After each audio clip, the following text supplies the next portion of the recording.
Hello YouTube, welcome back to my channel.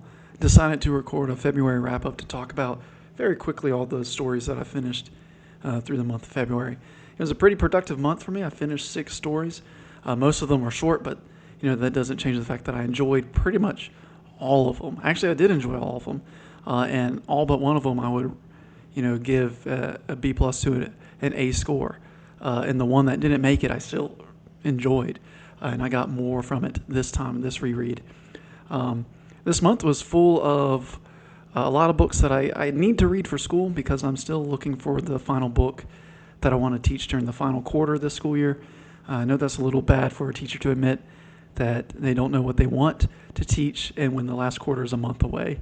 But this is my first year teaching 6th grade, and the previous teacher left me books that they don't fit my personality, they don't fit my style, and they don't fit this year's group of students. So I want to choose something that fits a little bit better for the kids that I have. Yeah, and that's going to continue in March, and I'll talk about that at the end of the video when I kind of get into a TBR. But I really enjoyed the books, so let's jump right into it with the first book that I finished. I started it in January, but I had about 100 pages left in February, so I do count it as a February read, and that is Lonely Castle in the Mirror, a Japanese novel by Mizuki Tsuchimura. I apologize for butchering that, but it is a lovely, lovely portal fantasy about a group of kids who end up in a castle, and they are given a task to search this castle, every nook and cranny, every corner, for a key. And if they find this key, they'll be granted a wish, if they can also find the room that leads to the wish. Just a great, great book. I think the highest praise I can give this book is that I wish I could teach it to my kids, but I do feel like some of the themes are a little bit better for older kids. My kids are pretty young, the students that I teach this year. But just great, powerful themes about loneliness, bullying, trying to fit in with a group and trying to find your group, and making friends. So perfect for kids, I think, just maybe a little bit older. I do hope to get a full review for this in the future, so I don't want to talk too much about it, but I ended up giving it a solid A score. Not an A plus. I do have some gripes with it, mainly about the ending. It was a little over-explained. I didn't feel like I needed that. And the writing style wasn't my favorite. There's absolutely no purple prose in this, but that might be because of the translation. But overall, I gave it an A. It was the first A of the year. Yes, please give Lonely Castle in the Mirror a read. The next book, first A plus of the year. So the streak continued right there.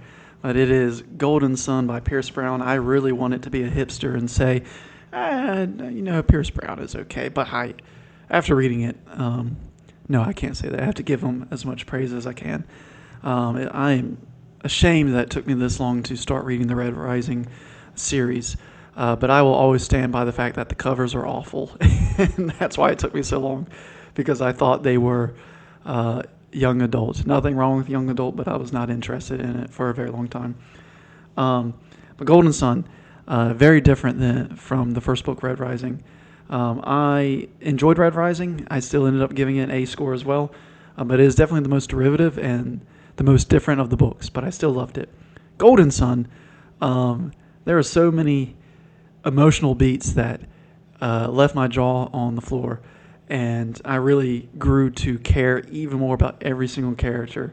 The first book, there were only a couple of characters that I really connected to, and this one I was just rooting for all of them and wanting to kill some of them myself. I was very frustrated with the number of parts. It's been a while since I've read a series that left me excited to get to the next page, to get to the next book. So all credit to Pierce Brown. Just an amazing book. He knew exactly what he wanted to do, and he knew exactly how he wanted to accomplish it. I wanted to immediately go into, I think it's called Morning Star.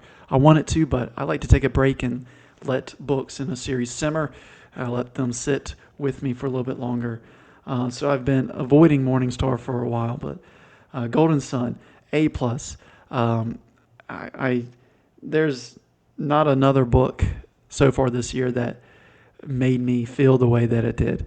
Uh, Once I'm done with the series, I will probably have a full on wrap up and talk and review with that. So I'm also 2 books in a row that I'm going to hold my full thoughts because I hope to get um, a review later on. But yes, read Red Rising if you haven't. I'm sure you have. If you're watching this video, you probably have. How about this? Reread it. That's all I can say about that. But yes.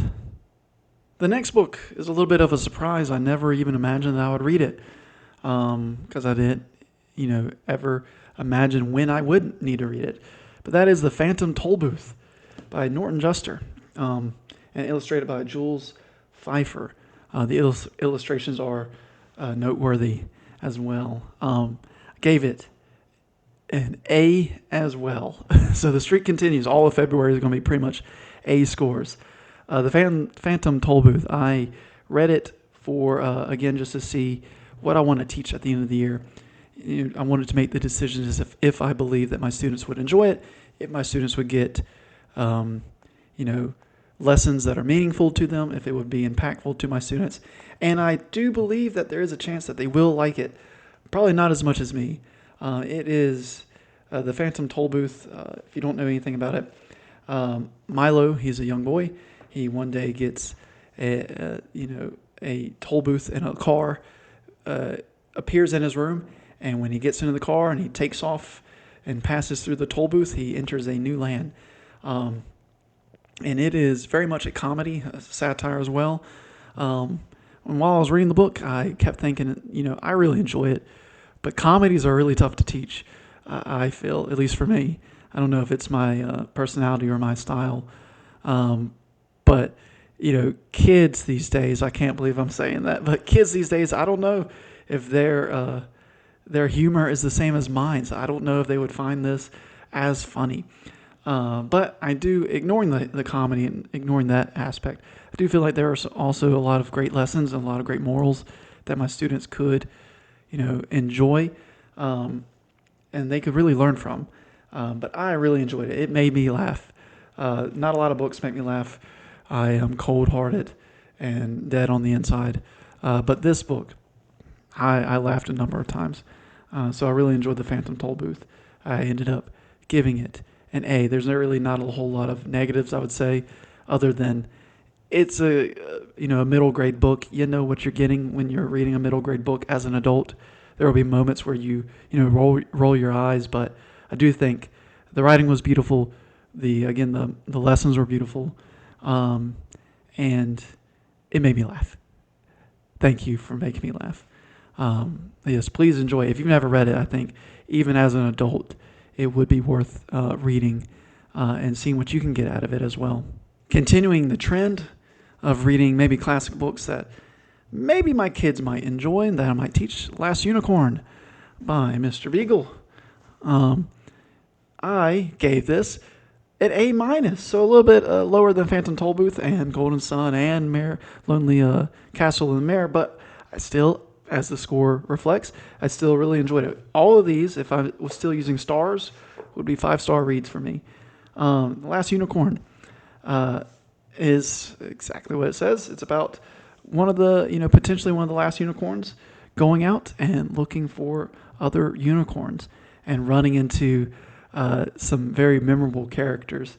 I really, really enjoyed reading this, especially the beginning. I think the reason why it's an A minus for me is because the middle does tend to lag behind the rest.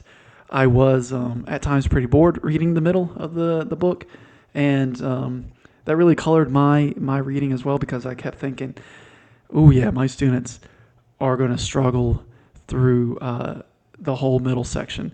In fact, I talking with other people, I did also come to the decision that my students would just struggle in general with this book, which is really sad. It is, I think the best part of this book is the writing itself. The prose is great, very whimsical, very fantastical. Peter was not Peter. Patrick Rothfuss actually provided the introduction to my edition, and you can see the influences between Beagle and Rothfuss. Very much same exact writing style. Well, I shouldn't say exact, but writing style very similar.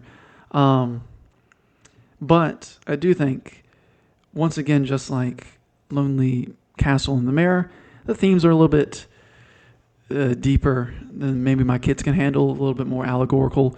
It is my job as a teacher to get them to that level, but I don't think the kids, their ages, their maturity, I don't think that they would be able to handle this.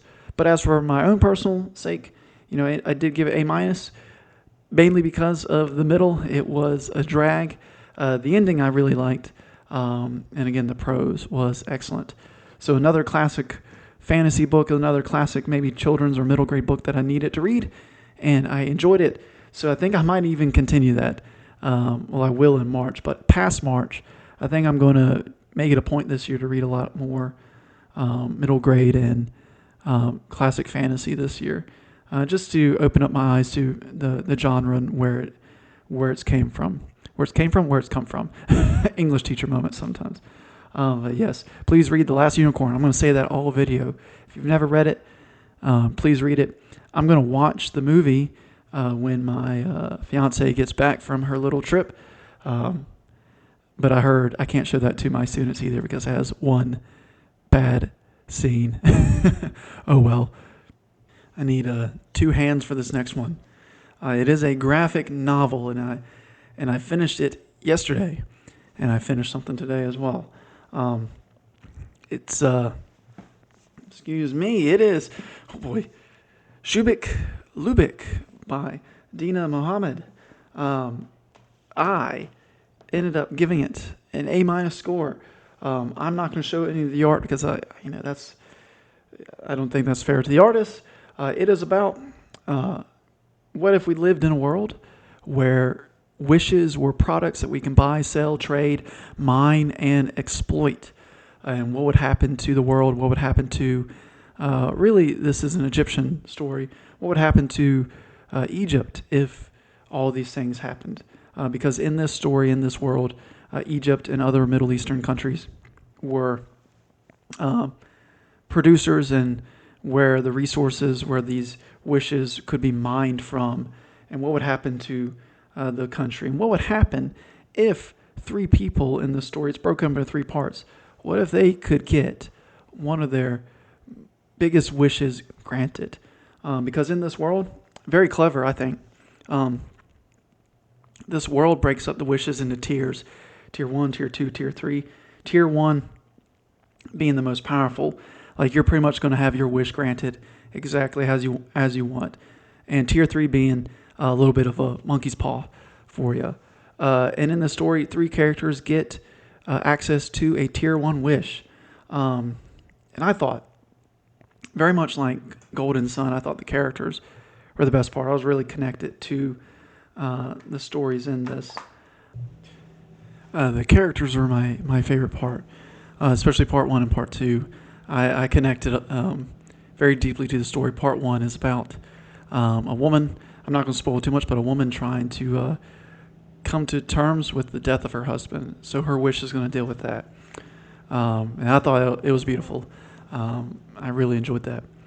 Part 2, the one that I connected with a little bit more, sadly, was about a young college kid. I'm no longer young or in college, but a college kid struggling with depression and struggling with fitting in with his friends and fitting in society, and his dream dealt with that. And that moved me, again, for personal reasons, but just a great story as well. Part 3, I didn't really feel too connected to. It was about an older woman nearing the end of her life, and what that meant for her family, and and them trying to make a wish for her, but her being happy with her life and not wanting or wishing for, I'm going to use that word, wishing for any of her life to change, and her accepting that her time was coming to an end. Even though I didn't really connect with that, and I thought, part 3 was the weakest because it had so many new characters. every part has new characters, but there are so many characters involved in part 3 that it just felt very rushed compared to the other two, where it wasn't as carefully crafted. But other than that, I still really enjoyed it. I don't often do graphic novels, but this I picked it up because I heard great things about it, and it's beautiful. The art is really good, but again, I'm not going to show it, to be fair to the artist. Um, but please check it out. If you find it at Barnes & Noble, please do. Again, Shubik Lubick, which I don't remember what it means exactly. I should have prepared for that. But Dina Mohammed, please give it a read. I think more people will enjoy it. It is fantasy, which is, this corner of YouTube. It's definitely fantasy related. And then the final book, I'm not going to talk much about it. Final story, final play. I've been teaching it all month to my kids, and I know I will go ahead and say it is strange that I'm teaching it to sixth graders. It wasn't by choice. Julius Caesar, William Shakespeare's Julius Caesar. I think when I'm teaching something, my enjoyment is sadly influenced by how much my kids enjoy it. But my kids have really enjoyed Julius Caesar. It's probably the most the kids have enjoyed it in my 4 years of teaching it. So I've been really happy with that. And it's really impacted my reading. I've gotten more from it this year than any other year. The kids have said great things about it. They've made connections that I'm just like, thank you, kids are getting it. I can't take all the credit for that. My kids are really gifted this year, but I can't really speak too much about Julius Caesar. I mean, it has two of my favorite characters in Brutus and Cassius, and it has really just memorable lines and powerful lines, and just great moments and themes as well that my kids are really connecting to because they're all about betrayal. They're like, why would a friend do that? Oh, but I understand. I've had this happen to me. So that's been fun. I don't know if I'll ever teach Shakespeare again to sixth graders. I'm hoping I don't, as much as I enjoy it and as much as the kids are enjoying it. It's not something that I think I want to continue after this year. I ended up, I don't know if I want to give Shakespeare a grade, but if I did, I still ended up giving it a B+. It's not my favorite Shakespeare. But I think this year it's been more special than other years. So I am thankful for that. Just a quick TBR. I do want to continue reading, again, classic fantasies maybe, to get an idea of what I want to teach. I don't have my book with me, but I do want to read pretty quickly this weekend. It's going to be the first book I read, A Wrinkle in Time. I haven't read it since I was in sixth grade or seventh grade. I can't even remember now. It's all blurring together, sadly. But I want to read A Wrinkle in Time. I also want to read, my mentor gave me this idea, so I do want to read Bridge to Terabithia. I also haven't read that since, I think, fifth grade. But I think my kids would really enjoy that one. I'm leaning towards Bridge to Terabithia. Other than that, I think those are the two books that I want to read for school. I'm going to hold off on Morning Star by Pierce Brown. I think I want to read that during my honeymoon. It's not really a honeymoon, but I will be at a very relaxing place for a whole week with Rachel. So I think I'm going to read Morning Star then during the mornings when we're not really doing anything. So other than Morning Star, the other book that I want to read for fun would be, I just picked it up, The Tainted Cup by Robert Jackson Bennett. I don't know much about it except it's like Knives Out, the movie, but in a fantasy setting, which sounded great to me. But I'm not too strict about my TBR. I just read whatever sounds interesting at the time. If there was another book, oh man, I'm in 2 book clubs. One of them hasn't selected the March book yet. And then the other one, I think it's titled Everybody in This Room Will Die. I think so. I just ordered it and it should be arriving pretty soon. I will probably read that towards the end of the month because from what I know about it, it is pretty short and it is pretty quick. And I'm probably going to read it right before my wedding just so I can have something relaxing, something easy to read. But that's my February and my March. I hope to do this again in March. We'll see. My wedding is around that time, so I might be a little busy. But hopefully, I will have a productive reading month for March, and hopefully, I continue this streak of A reads or enjoyable reads. I think I will. I already started A Wrinkle in Time, and I am enjoying what I've read so far. But thank you for watching this. Hopefully, all of you had productive months as well for February, not just in reading, but in watching TV as well. Maybe I'll talk about that in future months. But thank you for watching this. Like, subscribe, comment, whatever. Peace. I'll see you in the next one.